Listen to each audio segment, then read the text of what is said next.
Hello everyone, this is Pesach Misconceptions number 3, and I'd like to talk today about the misconception about preparing for Pesach, and that is the need to remove furniture that never is moved at all throughout the year except before Pesach in order to clean behind it.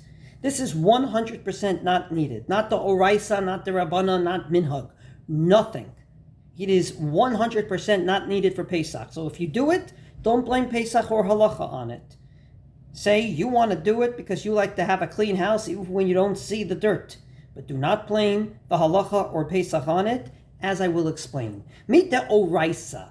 Biblically, it's good enough to get ready for Pesach, except for the kitchen, by doing bitul chametz. So everybody is familiar that when we check for chametz on the night before Pesach or in the morning after we burn it, we say a nusach called bitul chametz, whether it means that we make the chametz ownerless, hefker, or it means that we think that it's afra ka'ara, that is like the dust of the earth, or whatever it means. The bottom line is that's good enough. So biblically, it was good enough to leave all the chametz where it is in our homes throughout Pesach, except for the kitchen, and we would be able to very simply say bitul on Erev Pesach, and that would suffice according to most.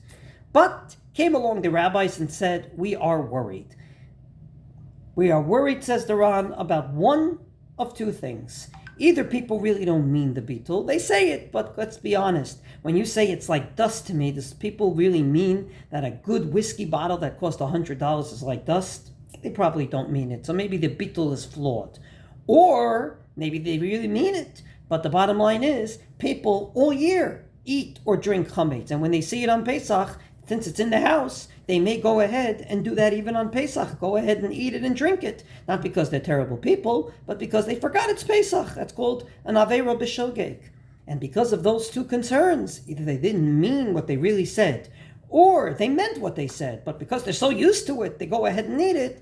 The rabbi said, physically remove the chametz from your house. And therefore, we have to clean the entire house and remove the chametz from the entire house in preparation for bedikat chametz, for checking for chametz on the night before Pesach, this year's Sunday night.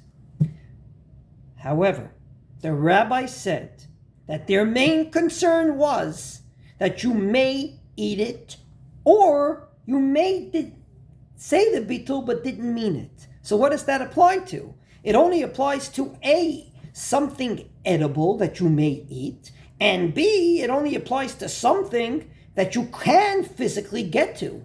Thus, anything that's A, not edible, or B, behind the furniture that you don't remove anyway from the wall, it's impossible to eat.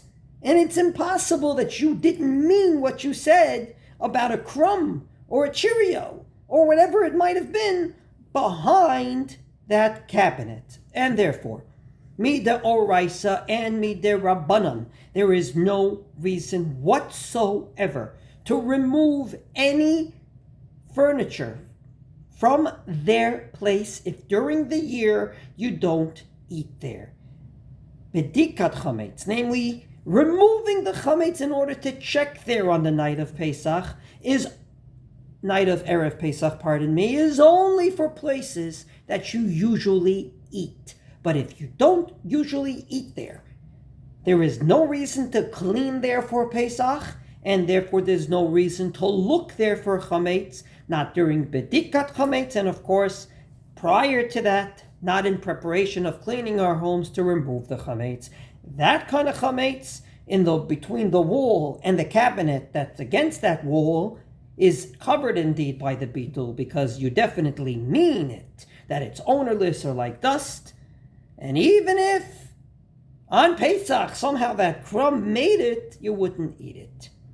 I hope that made your life easier, but even if it didn't, then you're still going to remove that break front from the wall. Just do me and the Jewish people a favor. Don't say it's for Pesach. Say you're removing it to clean there. Don't blame the halacha and Pesach on your own particular wants and quests. You have a right to clean your home as you see fit. Just don't blame Pesach on it, because blaming Pesach on it usually does more damage than good. Wishing everyone a wonderful day.